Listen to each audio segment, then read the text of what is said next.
नमस्कार, सत्ता का पत्ता में आपका स्वागत है और मैं हूं आसिफ खान। आज के इस खास प्रोग्राम में हम बात करेंगे जम्मू कश्मीर की। जम्मू कश्मीर में हमेशा दो मुद्दे रहे हैं, एक तो धारा 370 और दूसरा आतंकवाद। इन दो मुद्दों को लेकर राज्य की सरकार से लेकर या कहें राज्य की पार्टियों से लेकर केंद्र में जो पार्टियां हैं वो सियासी रोटियां सेकती चली आ रही हैं। आज इस कार्यक्रम के जरिए हम जम्मू कश्मीर की सियासत को समझने की कोशिश करेंगे।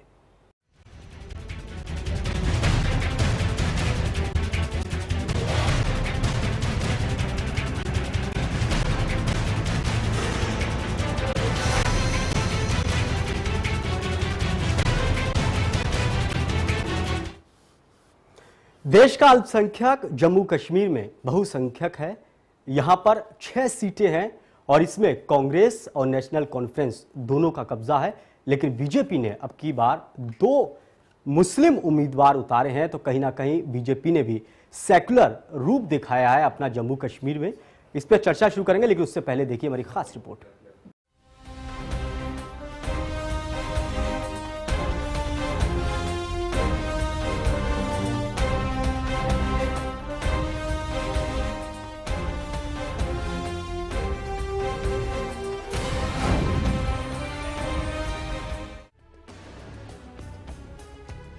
कश्मीर घाटी में बर्फ पिघलने का मौसम करीब है। सियासी सरगर्मियां तेज हैं। पीडीपी और नेशनल कांग्रेस आमने सामने है। 2004 से 2009 तक महबूबा मुफ्ती सईद और अब्दुल्ला परिवार के बीच कांग्रेस से नाता जोड़ने की जंग थी। लेकिन 2014 में देश की बदलती सियासी हवा कश्मीर तक पहुंच गई। नरेंद्र मोदी की चर्चा दोनों की जुबान पर है। घाटी में कुछ घटने वाला है, इसके संकेत तो हैं, लेकिन कुछ साफ नहीं है। धुंध गहरी है। जम्मू में बदलती हवा को सब महसूस कर रहे हैं। जम्मू और उधमपुर सीट पर नरेंद्र मोदी का फैक्टर अपना रंग दिखा रहा है।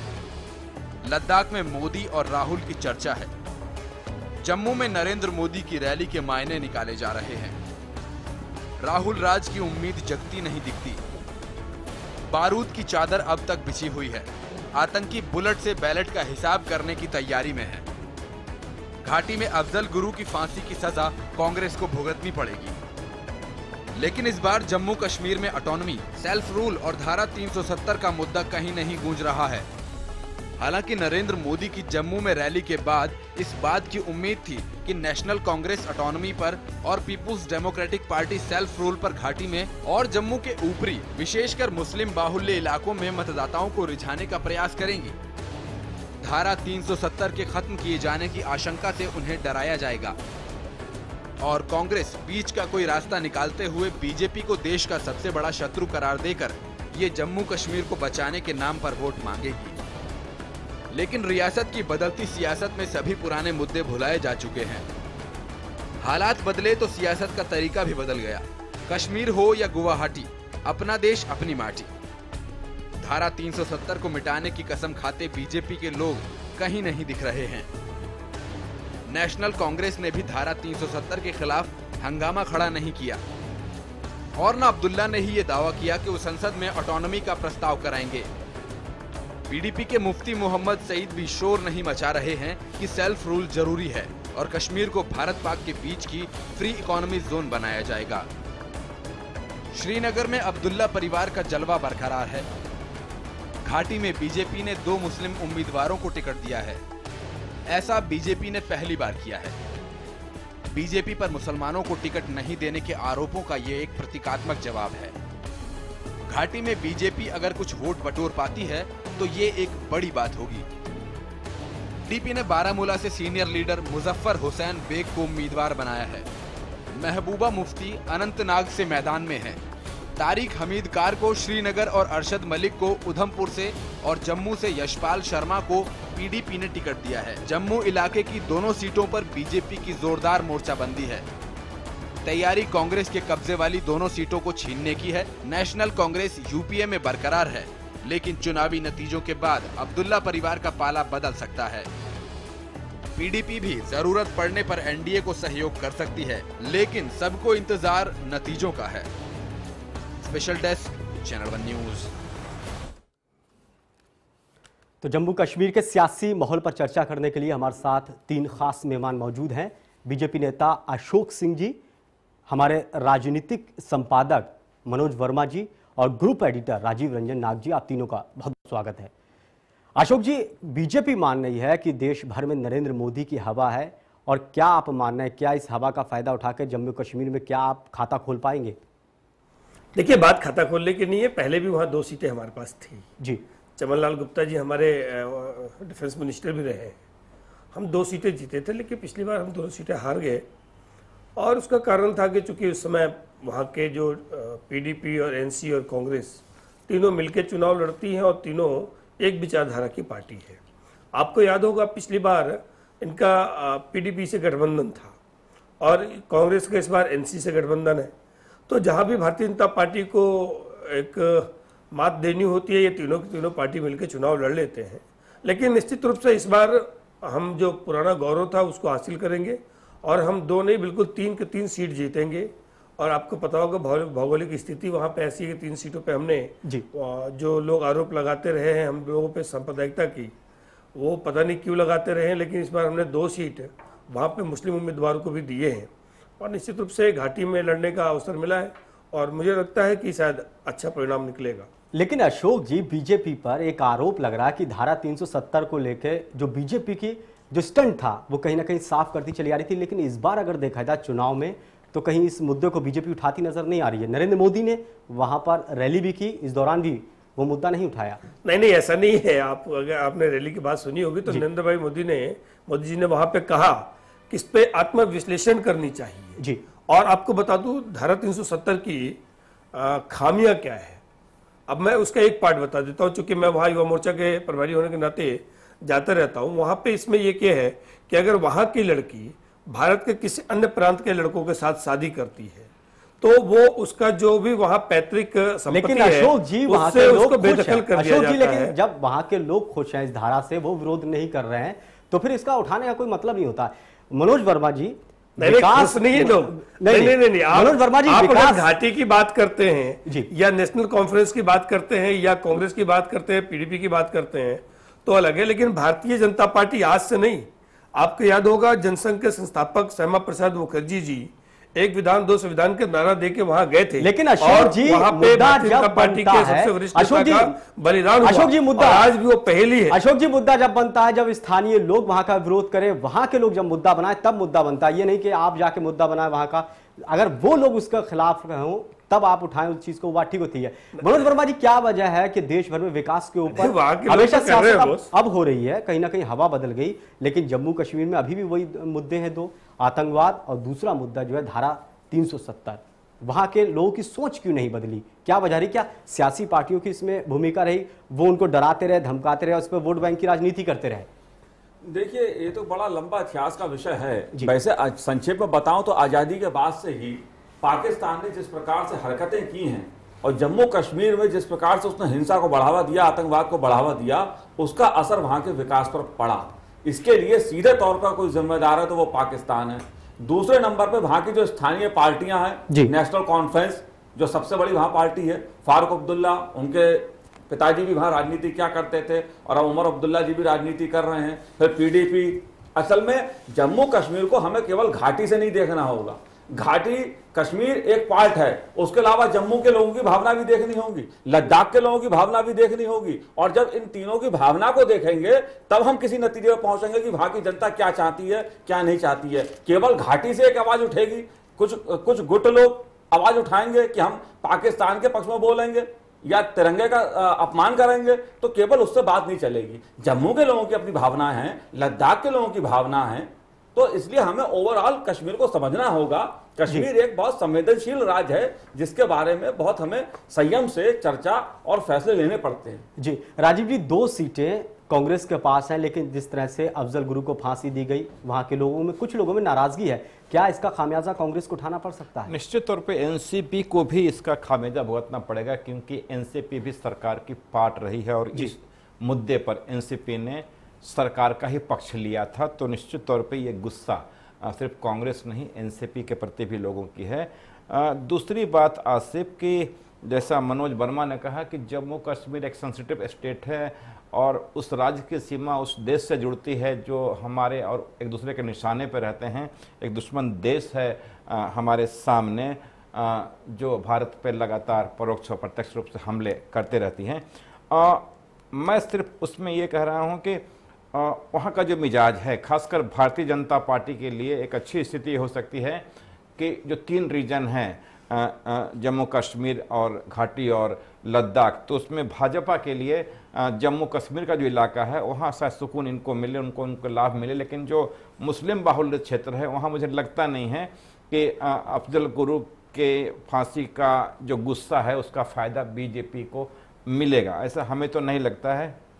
लेकिन इतना साफ हुआ इस बार कि उत्तर प्रदेश के 80 सीटों पर एक भी मुस्लिम कैंडिडेट को टिकट बीजेपी ने नहीं दिया, लिहाजा 2 लोगों को वहां मुस्लिम कैंडिडेट बना करके बीजेपी ने भरपाई करने की कोशिश की। बिल्कुल, ये बड़ा मुद्दा है कि आखिर देश भर में बीजेपी ने अपने उम्मीदवार मुस्लिम समुदाय से क्यों नहीं उतारे, जम्मू कश्मीर में क्यों उतारे। सेकुलर, अगर वो दिखाना चाह रहे हैं कि वो भी सेकुलर पार्टी है, मुसलमान विश्वास करें, तो दूसरे राज्यों में भी उनको उम्मीदवार बनाना चाहिए। तो इस पर विस्तार से चर्चा करेंगे, लेकिन वक्त एक छोटे से ब्रेक का, जल्द हाजिर होते हैं। आप बने रहिए हमारे साथ।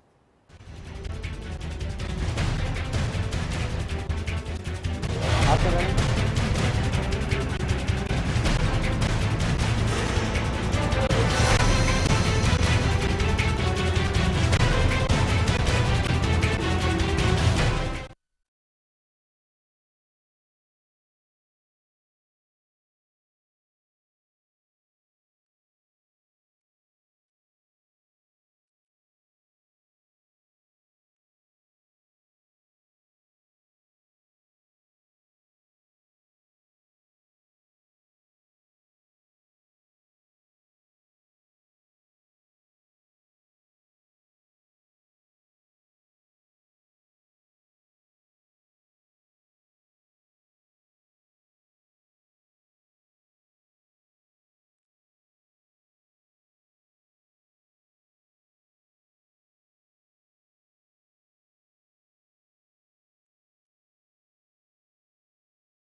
ब्रेक के बाद आपका स्वागत है। आप देख रहे हैं हमारा खास कार्यक्रम सत्ता का पत्ता, और इस कार्यक्रम में आज हम बात कर रहे हैं जम्मू कश्मीर की। मनोज वर्मा जी, जिस तरह से अफजल गुरु की फांसी हुई, कहीं ना कहीं इस मुद्दे को लेकर भी जो सियासी पार्टियां हैं कहीं ना कहीं फायदा उठाना चाहती हैं और इसको मुद्दा भी बनाया और प्रचार भी वहां पर हुआ। जम्मू कश्मीर में काफी ये छाया भी रहा। किस पार्टी को फायदा हो सकता है, किसको नुकसान हो सकता है? देखिए, अफजल गुरु जैसे जब मामले होते हैं तो वो राष्ट्रीय एकता अखंडता से जुड़े होते हैं। अफजल गुरु पर आरोप है भारत की संसद पर देश के लोकतंत्र पर हमला करने का, उसको अप्रत्यक्ष रूप से उन साजिशकर्ताओं के साथ मिले होने का। तो जो भी भारत के राष्ट्रपति ने उनकी फांसी की सजा को जिस तरह बरकरार रखा, वो एक फैसला देश की एकता अखंडता का है। और देश की एकता भले उसमें कई साल लगे, देश की एकता अखंडता हर पार्टी के से ऊपर है। इसलिए मुझे नहीं लगता जम्मू कश्मीर में कुछ छोटे से दल होंगे, कोई हुर्रियत टाइप जैसे गुट होंगे कोई जो हल्ला थोड़ा सा मचाएंगे, लेकिन ना तो एनसीपी इसका विरोध कर सकती, ना भारतीय जनता पार्टी इसका विरोध कर सकती, ना कांग्रेस विरोध कर सकती। ये राष्ट्रीय एकता। एनसीपी ने तो कहा कि अन्याय हुआ है, लेकिन अफजल गुरु एनसीपी ने कहा कि अन्याय, उनके बात नहीं सुनी। राजनीतिक लाभ के लिए एनसीपीडीपी वाले कर सकते हैं, लेकिन अफजल गुरु को फांसी देने में इतना वक्त लगा, कहीं ना कहीं उस मामले को लेकर भी सियासत होती है। देखिए, एक प्रक्रिया होती है, सरकार नहीं चाहती, संवेदनशील राज है। अफजल गुरु के कारण वहां पर कुछ उपद्रव बढ़े, पाकिस्तान समर्थक कुछ आतंकवादी तत्वों को, पाकिस्तान समर्थकों को हो हल्ला करने का मौका मिले घाटी में, भारत सरकार नहीं चाहती थी ऐसा हो, इसलिए उसको समय लगा। संवेदनशील राज है, लेकिन देश की एकता अखंडता सबसे ऊपर है। बिल्कुल, और ये बरकरार रही। हालांकि कुछ लोगों ने माहौल खराब करने की कोशिश करी, लेकिन एकता अखंडता भारत की बनी रही।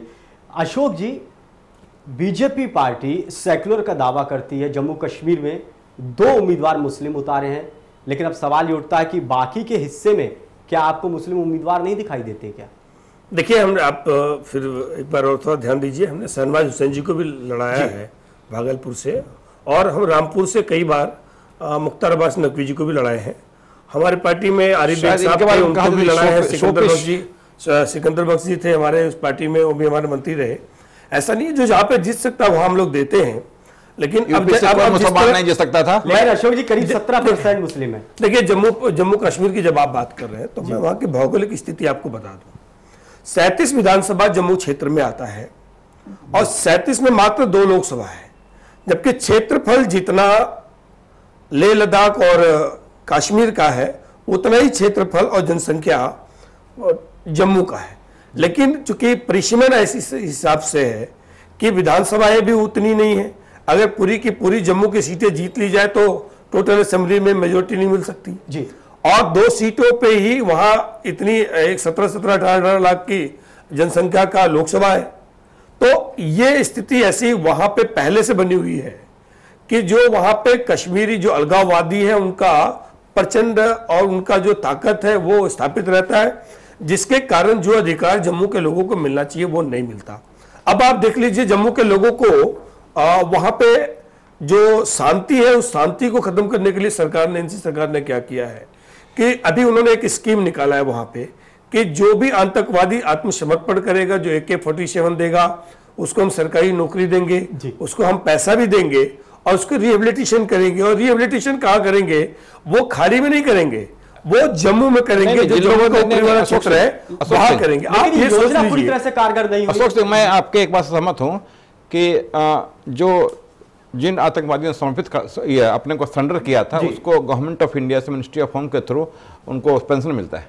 नहीं, ये भी है। रोजगार अभी एनसी सरकार ने जो वहां पे किया है, देखिए आप वहां जो बेरोजगार है उसके लिए आपके पास कोई नौकरी नहीं है, कोई भत्ता नहीं है, आप कुछ नहीं देते। सवाल ये बीजेपी लेकिन जो एक टेररिस्ट आता है आपके देश में, बीजेपी पर भी और वो हजारों सैकड़ों तय करता है, अशोक जी वो जो जितना बड़ा हथियार है, आप मेरी बात सुन लीजिए, मेरी पूरी कर लीजिए। अगर वो AK-47 देता है तो 2 लाख देंगे, और उससे ग्रेनेड्स वगैरह और हासिल होता है तो 5 लाख देंगे, और जो जितना बड़ा आतंकवादी होगा उसको उतना बड़ा रिहेबिलिटेशन मकान देंगे, तो उसको देंगे। लेकिन जबकि वहां की गवर्नमेंट को यह करना चाहिए कि जो बेरोजगार है उनको रोजगारी भत्ता दे, उनको नौकरी साधन दे। ये जो पॉलिसी है वहां से वो जाहिर करता है कि जम्मू क्षेत्र के जो रहने वाले लोग हैं उनके साथ वहां की चाहे वो PDP की सरकार हो, चाहे कांग्रेस की सरकार हो, राजीव जी, चाहे वो NC की सरकार हो, लेकिन बीजेपी के ऊपर हमेशा यह आरोप लगा है राजीव जी कि बीजेपी वहां पर विकास के मुद्दे नहीं उठाती, बेरोजगारी के मुद्दे नहीं उठाती, वो हमेशा धारा 370 के पीछे भारतीय जनता पार्टी वहां पे बेरोजगारी के मामला उठाती है, भ्रष्टाचार के मामला उठाती है, भेदभाव जो सरकार जम्मू के साथ करता है उसके मामले को उठाते हैं। और जहां भी सड़कों पे आने की आवश्यकता पड़े सरकार के दोहन के खिलाफ हम वहां की जनता के साथ खड़े होते हैं। यही कारण है कि जम्मू जैसे क्षेत्र में हमारे 11 विधायक हैं और यही कारण है कि वहां हम दो सीट जीते हैं।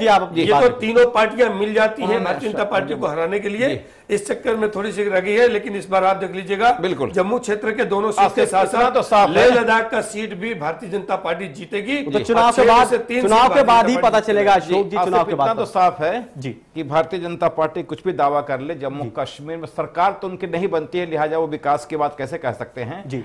जम्मू कश्मीर में मुझे खासा घूमने का मौका मिला है और जो स्थिति बीजेपी के हित, मैंने पहले भी कहा कि जम्मू रीजन में तो इनका कहीं दखल है थोड़ा बहुत, लेकिन कांग्रेस भी वहां पे है।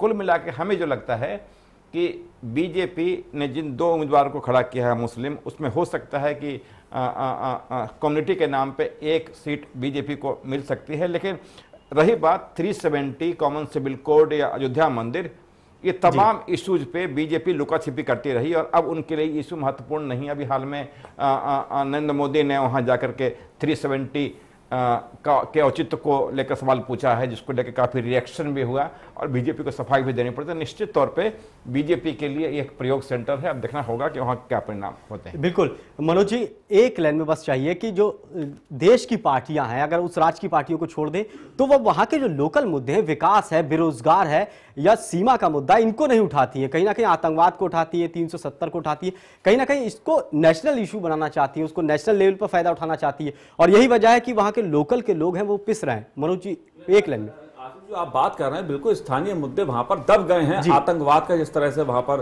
वो रहा है, बुरा हाल रहा है आतंकवाद का, उसमें दूसरे मुद्दे बेरोजगारी से जुड़े, विकास से जुड़े उठ नहीं पाते हैं। लेकिन एक मुद्दा और महत्वपूर्ण जो चर्चा में छूटा जा रहा है वो है कश्मीरी पंडितों के पुनर्वास का। ये बहुत बड़ा मुद्दा वहां पर इंपॉर्टेंट है। घाटी से हजारों कश्मीरी पंडितों को जिस तरह से आतंकवादियों ने भगाया, उनके पुनर्वास का मामला लंबे समय से अटका है। एक तरफ ये सरकार आतंकवाद के समर्थन करने को पैसा देती है, दूसरी तरफ कश्मीरी पंडितों का पुनर्वास का मामला नहीं उठता। बिल्कुल मनोज जी, कहीं ना कहीं केंद्र सरकार, राज्य सरकार वहां के लोगों के लिए विकास की अगर हम बात करें और रोजगार की बात करें तो इसके लिए काम नहीं कर पाई है। यही वजह है कि वहां के लोग काफी दुखी हैं। इस पर चर्चा करने के लिए आप तीनों का बहुत बहुत शुक्रिया। में इतना ही, लेकिन ताजा तरीन खबरों के लिए देखते रहिए चैनल वन न्यूज। नमस्कार।